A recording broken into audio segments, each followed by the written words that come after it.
Hi friends, स्वागत है आप सबका स्टडी विथ राहुल 247 में। आइए आज के बेसिक मैथ्स के कॉन्सेप्ट में हम लोग जानेंगे चतुर्भुज के बारे में, जिसे इंग्लिश में क्वाड्रिलेटरल कहा जाता है। तो चतुर्भुज के कई सारे प्रकार हैं, जैसे समांतर चतुर्भुज, आयत, वर्ग, समचतुर्भुज, समलंब चतुर्भुज, उनके विकर्ण, परिमाप को जानेंगे, परिमाप और क्षेत्रफल के बारे में तो इन सब चीज़ों को हम लोग बेसिक से एकदम कैसे सीखेंगे और ये कितना आसान होगा और किन किन परीक्षाओं के लिए महत्वपूर्ण होगा, जैसे सक्षमता 3 सीटेट दिसंबर 2024 पेपर 1 और पेपर 2 दोनों के लिए, SSC GD 2024-25, NTPC, BPSC TRD 4 के लिए। तो ऐसे कॉन्सेप्ट के लिए आप ज्वाइन कीजिएगा मेरे चैनल स्टडी विथ राहुल 247 को। चलिए हम लोग शुरुआत करते हैं। सबसे पहले बात आती है चतुर्भुज की। तो देखिए दोस्तों, चार भुजाओं से बंद आकृति को, ये चार भुजाओं से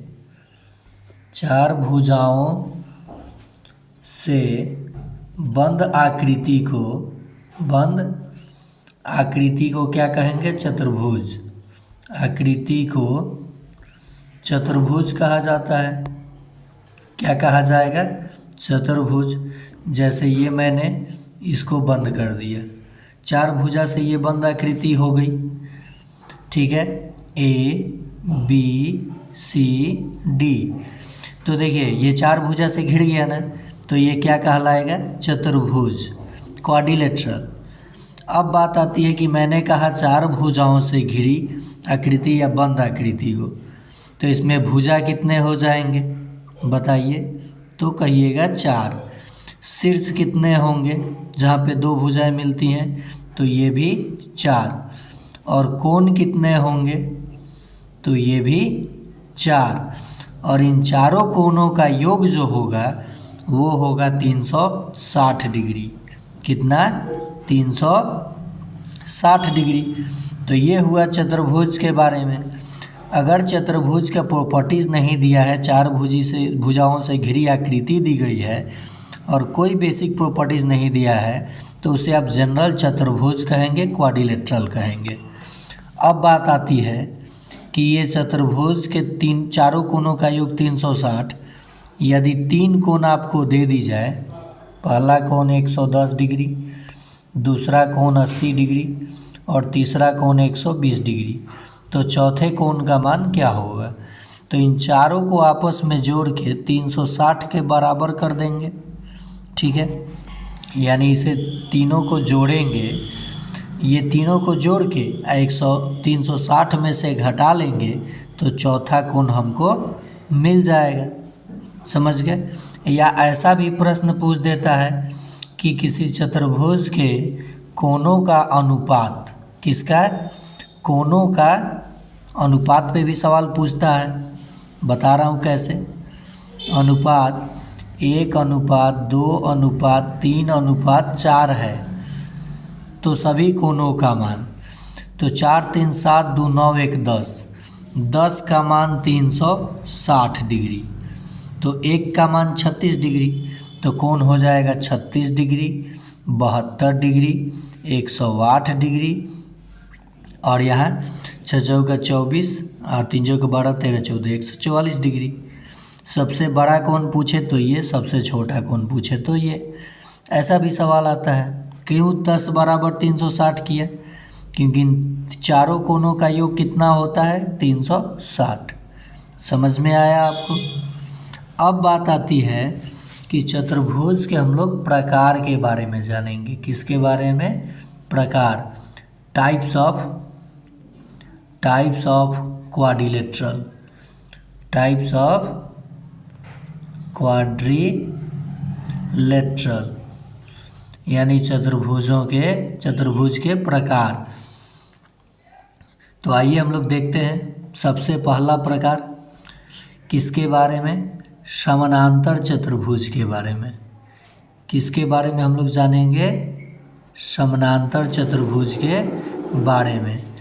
वैसा चतुर्भुज जिनके विपरीत, देखिए वैसा चतुर्भुज जिसके विपरीत भुजा, विपरीत यानी यहाँ देखिए A B C D, A B parallel है सी डी के, यानी विपरीत भुजा क्या हो? विपरीत भुजा क्या हो? समानांतर, ये समानांतर का चिन्ह है। और बराबर, और बराबर, तो उसे हम लोग क्या कहेंगे? समांतर चतुर्भुज कहेंगे। ए बी देखिए, ए बी समानांतर है सी डी डी सी के, और ए डी समानांतर है, ए डी समानांतर है बी सी के, और आपस में बराबर भी है। ये 4 सेंटीमीटर तो ये भी 4, ये 3 तो ये भी 3। तो देखिए वैसे चतुर्भुज जिसकी विपरीत भुजा समानांतर और बराबर हो उसे क्या कहेंगे? समांतर चतुर्भुज कहेंगे हम लोग। तो जब हम लोग जान गए समांतर चतुर्भुज की, तो यहीं पे जान लेंगे इसके क्षेत्रफल के बारे में। किसके बारे में? क्षेत्रफल के बारे में। ओके, तो समांतर चतुर्भुज का क्षेत्रफल होता है आपका आधार गुने ऊंचाई।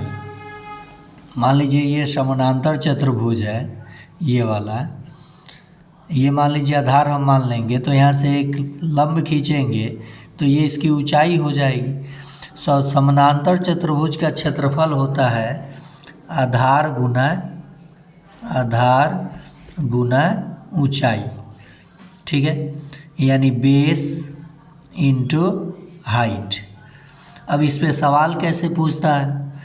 जैसे मान लीजिए किसी समानांतर चतुर्भुज का ऊंचाई आपको दे दिया 8 सेंटीमीटर और आधार दे दिया 10 सेंटीमीटर, तो क्षेत्रफल जैसे पूछेगा समानांतर चतुर्भुज का, तो आप कहिएगा आधार गुने ऊंचाई 10 सेंटीमीटर गुना 8 सेंटीमीटर, तो कितना हो जाएगा? 80 सेंटीमीटर स्क्वायर। ये आपका आ जाएगा। समझ में आया होगा। अब यहीं से आपको मैं फार्मूला बनाना भी सिखा देता हूँ। मान लीजिए इसका क्षेत्रफल आपने लिखा आधार गुना ऊंचाई लिखा, तो अगर आधार पता करना हो, क्षेत्रफल और ऊंचाई दिया हो, तो आधार के लिए फार्मूला बन जाएगा। आधार के लिए, इसके लिए क्षेत्रफल में ऊंचाई से भाग लगेगा क्योंकि गुना है, तो हो जाएगा क्षेत्रफल अब बटा ऊंचाई। और ऊंचाई पूछे तो हो जाएगा क्षेत्रफल बटा आधार। ऊंचाई पूछे तो हो जाएगा क्षेत्रफल बटा आधार। आराम से आ जाएगा। समझ गए होंगे आप।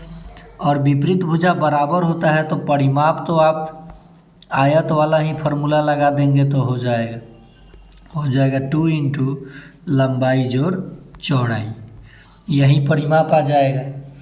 समझ में आ गया आपको? समझ में आया आपको?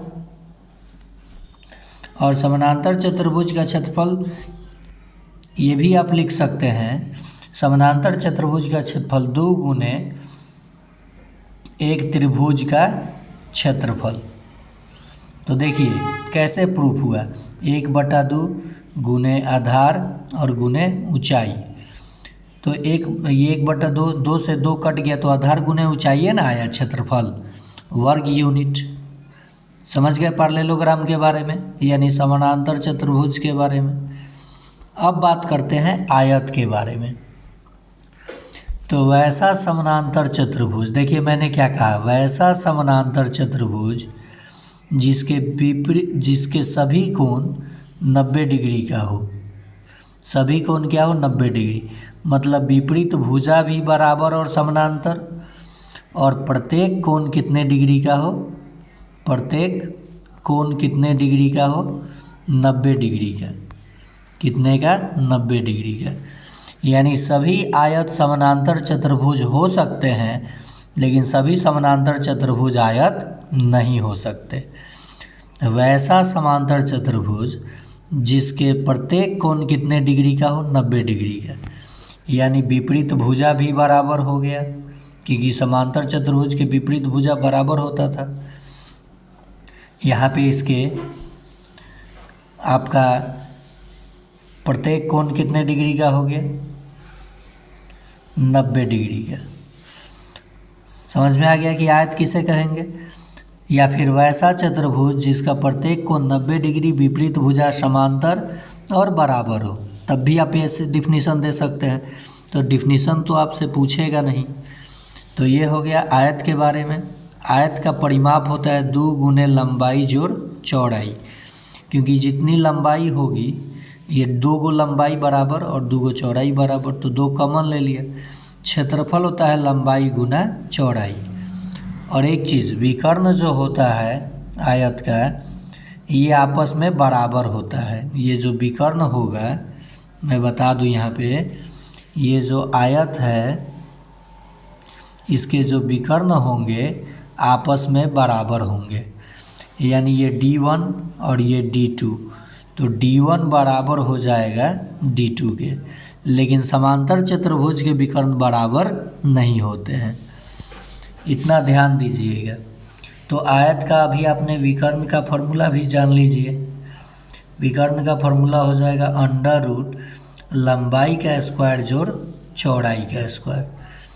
तो परिमाप जाना 2 गुने लंबाई जोड़ चौड़ाई, क्षेत्रफल जाना लंबाई गुने चौड़ाई, और विकर्ण जाना रूट अंडर लंबाई का स्क्वायर जोड़ चौड़ाई का स्क्वायर। ओके, आइए अब हम लोग चलते हैं वर्ग की तरफ। इस पे इसके बाद इसका MCQ ला दूंगा। जितने टाइप पूछा जाता है 10 या 15 प्रश्न करा दूंगा, जिसमें आप आसानी से जवाब दे देंगे। अब बात आती है वर्ग की। तो वैसा आयत, आप ऐसे भी कह सकते हैं, वैसा आयत जिसकी सभी भुजाएं आपस में क्या हो जाएं? बराबर हो जाएं। यानी सभी वर्ग आयत होंगे लेकिन सभी आयत वर्ग नहीं। या फिर आप ये कह सकते हैं, वैसा चतुर्भुज जिसकी सभी भुजाएं बराबर और प्रत्येक कोण कितने डिग्री का? 90 डिग्री का, उसे क्या कहेंगे? वर्ग। देखिए, वैसा चतुर्भुज जिसकी सभी भुजाएं, यहाँ लिखेंगे सभी भुजाएं क्या हो? बराबर हो, और प्रत्येक कोण कितने डिग्री का हो? प्रत्येक कोण 90 डिग्री का। तो उस चतुर्भुज को आप क्या कहेंगे? वर्ग। यानी सभी वर्ग समानांतर चतुर्भुज और आयत कहलाएंगे, लेकिन सभी समानांतर चतुर्भुज और वर्ग आयत वर्ग नहीं कहलाएंगे। तो अब हम लोग ये जान गए इसका प्रॉपर्टीज। इसका भी विकर्ण आपस में बराबर होता है। और एक नया चीज़ यहाँ जान लीजिए, मान लीजिए कि ये कोई वर्ग है, तो इसके जो विकर्ण होते हैं एक दूसरे को 90 डिग्री पे क्या करते हैं? प्रतिच्छेद करते हैं, काटते हैं। इसका और समचतुर्भुज का, बाकी किसी का विकर्ण एक दूसरे को 90 डिग्री पे नहीं काटते हैं। तो इसमें तो सभी भुजा बराबर है, तो परिमाप हो जाएगा इसका परिमिति, जिसे आप कहते हैं सभी भुजाओं का योग। तो चारों भुजा बराबर है, इसलिए परिमाप 4 गुने भुजा। और क्षेत्रफल हो जाएगा भुजा गुने भुजा, यानी भुजा का स्क्वायर। और विकर्ण हो जाएगा, विकर्ण मान लीजिए दोनों भुजा बराबर है, तो a प्लस, ये दोनों भुजा बराबर है, a square plus a square, तो रूट अंडर 2 a बाहर निकल जाएगा, तो रूट अंडर 2 गुना भुजा, तो विकर्ण मिल जाएगा आपको। समझ में आ गया आपको? जैसे मान लीजिए यहाँ पे दिया है कि वर्ग की भुजा 8 सेंटीमीटर है, कितनी? तो इसका विकर्ण पता करना है, विकर्ण। तो मैंने अभी लिखा रूट अंडर 2 गुना भुजा, लिखा ना? तो हो जाएगा रूट अंडर 2 गुना 8। 8 को हम लोग क्या लिख सकते हैं बताइए? और रूट अंडर 2, ये 8 रूट 2 हो जाएगा, कितना हो जाएगा? यहाँ भी लिख सकते, तो पहले 8 लिखते हैं, 8 रूट 2, 8 रूट 2, ये हो जाएगा विकर्ण किसका? वर्ग का। समझ गए। अब बारी आती है समचतुर्भुज की। इसमें सभी भुजा बराबर तो होंगे लेकिन कोण इसके 90 डिग्री नहीं होगा। देखिए, वैसा चतुर्भुज जिसके सभी भुजाएं क्या होते हैं, बराबर, लेकिन कोई कोण 90 डिग्री का नहीं होगा। कोई कोण 90 डिग्री का नहीं होगा। तो इसका भी परिमाप 4 गुने भुजा। क्यों? क्योंकि सभी भुजा बराबर है। और ये क्या है, इसे हम लोग विषम कोण समचतुर्भुज भी कह सकते हैं। 4 भुजाओं से घिरी वह आकृति जिसमें चारों भुजाएं बराबर तो होंगे लेकिन कोई कोण 90 डिग्री का नहीं होगा, रोम्बस यानी समचतुर्भुज कहलाएगा। विषम कोण चतुर्भुज भी आप लोग इसे बोल सकते हैं। अब बात आती है कि ये जो आपका समचतुर्भुज है इसके कुछ प्रॉपर्टीज़ को हम लोग जान लें। जब सभी भुजा बराबर हैं तो इनके विकर्ण जो होंगे एक दूसरे को 90 डिग्री पे समद्विभाजित करते हैं, यानी बराबर भागों में इसके विकर्ण 90 डिग्री पे समद्विभाजित करते हैं। ये विकर्ण है D1 और ये D2 मान लेते हैं। तो समचतुर्भुज का क्षेत्रफल जो होता है 1/2 गुने विकर्णों का गुणनफल।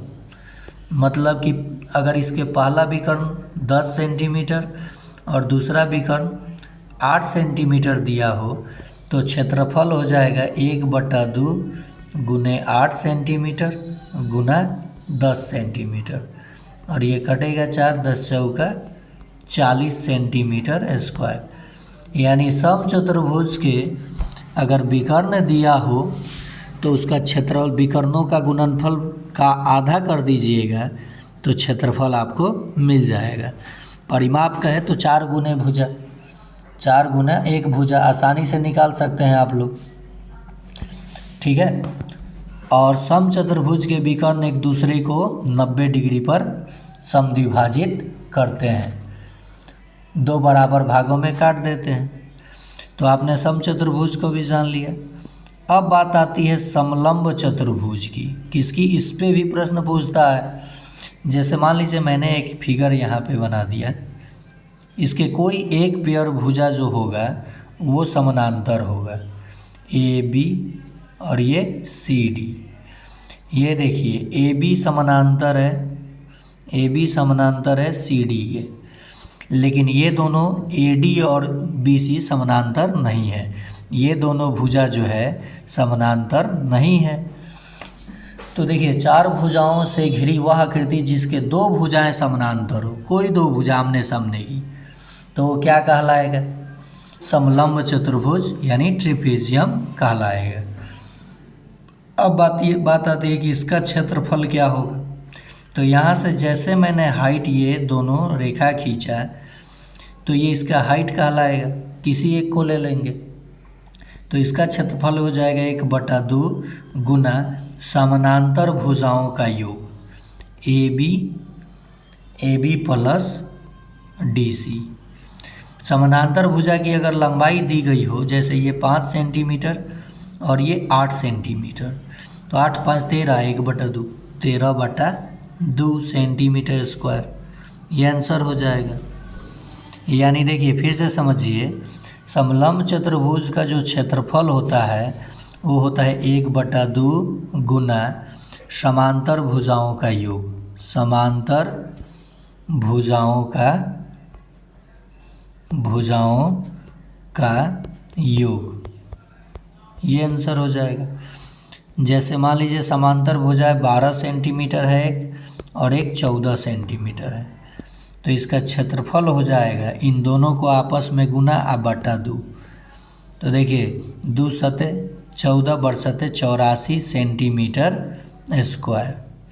तो आपने प्रॉपर्टीज़ भी जाना, आपने क्षेत्रफल और परिमाप भी जाना, आपने क्वाड्रिलेटरल को जाना, क्वाड्रिलेटरल के प्रकार सब जान गए, सभी चीज़ों का आपने फार्मूला जाना। तो ऐसे ही बेसिक कॉन्सेप्ट सीखने के लिए और बेसिक प्रश्न को जानने के लिए, उसके बाद एडवांस भी, उसके बाद परीक्षा में पूछे गए प्रश्न भी लाइन बाय लाइन करते जाइए और ज्वाइन कीजिए आपका अपना चैनल, सब्सक्राइब कर लीजिए स्टडी विथ राहुल 247 को।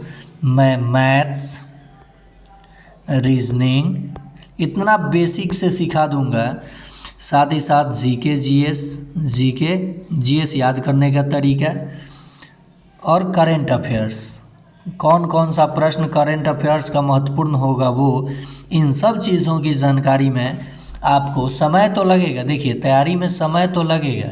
जिनका परीक्षा सिर पे है उनके लिए प्रीवियस ईयर क्वेश्चन, कौन से तरीके से प्रश्न को अटेम्प्ट करें, कैसे परीक्षा निकालें, इन सब चीज़ों की जानकारी देते हुए, प्रीवियस ईयर का क्वेश्चन कराते हुए बेसिक कॉन्सेप्ट के साथ मैं आपको सब कुछ आसानी से सिखाऊंगा। कब? जब आप चैनल को अपने दोस्तों के बीच शेयर या पसंद कीजिएगा तब, या लाइक कीजिए। तो इन सब चीज़ों को मैं सिखाऊंगा। इसके बाद मैं इसका MCQ लाऊंगा। जैसे मान लीजिए प्रश्न आया कि एक चतुर्भुज है जिसके विपरीत भुजा बराबर और समानांतर है, किस प्रकार का चतुर्भुज है? तो आप कहिएगा समांतर चतुर्भुज है। फिर प्रश्न अगर आया प्रॉपर्टी से, सीटेट में खूब पूछता है, एक चतुर्भुज है जिसके सभी भुजाएं बराबर हैं लेकिन कोई कोण 90 डिग्री का नहीं है। सभी भुजाएं बराबर हैं लेकिन कोई कोण 90 डिग्री का नहीं है। कैसा चतुर्भुज है? तो कहेंगे समचतुर्भुज है। क्या है? समचतुर्भुज है। अगर प्रश्न आएगा कि एक ऐसा चतुर्भुज जिसके दोनों विकर्ण बराबर हों और एक दूसरे के 90 डिग्री पर समद्विभाजित करते हों, तो वो हो जाएगा वर्ग, ना कि समचतुर्भुज। तो ऐसे प्रॉपर्टीज़ पे भी सवाल पूछता है। तो प्रॉपर्टीज़ जब आपने यहाँ देख लिया तो सवाल क्षेत्रफल पूछे तब भी, उल्टा प्रश्न पूछे तब भी। देखिए एक प्रश्न ऐसा पूछा जाता है इसमें, समचतुर्भुज में, समचतुर्भुज के दोनों विकर्ण दे दिए जाते हैं और परिमाप पूछे जाते हैं सीटेट में। मैं सीटेट की बात कर रहा हूँ अभी, और भी परीक्षा में पूछा जा सकता है, ठीक है, और भी परीक्षाओं में ये पूछा जा सकता है। एक विकर्ण यानी D1 दे देगा 8 सेंटीमीटर और D2 दे देगा 6 सेंटीमीटर, यानी दोनों विकर्ण की लंबाई दे दी गई है और पूछा जाता है इसका परिमाप। क्या पूछा जाता है? परिमाप। परिमाप का तो आप फॉर्मूला जानते हैं समचतुर्भुज का, 4 गुना भुजा, 4 गुना भुजा। अब भुजा तो दिया नहीं, विकर्ण ने दे दिया, तब क्या होगा? तो आपको प्रॉपर्टी से एक चीज़ पता है कि ये दोनों जो विकर्ण है एक दूसरे को 90 डिग्री पर समद्विभाजित करता है, समान भागों में। तो ये पूरा 8 है तो ये 4 हो जाएगा, और ये पूरा 6 है तो ये 3 हो जाएगा। किसी को कहीं लिख सकते हैं, ये लंब हो गया, ये आधार हो गया, और ये 90 डिग्री, तो ये विकर्ण हो जाएगा। तो 4 का स्क्वायर और 3 का स्क्वायर जोड़ेंगे तो ये 25 आएगा, और इसका रूट अंडर लगा देंगे तो भुजा मिल गई हमको 5 सेंटीमीटर। परिमाप होता है 4 गुना भुजा, 5 का 20 सेंटीमीटर हो जाएगा परिमाप। तो ऐसे घुमा के भी प्रश्न पूछा जाता है।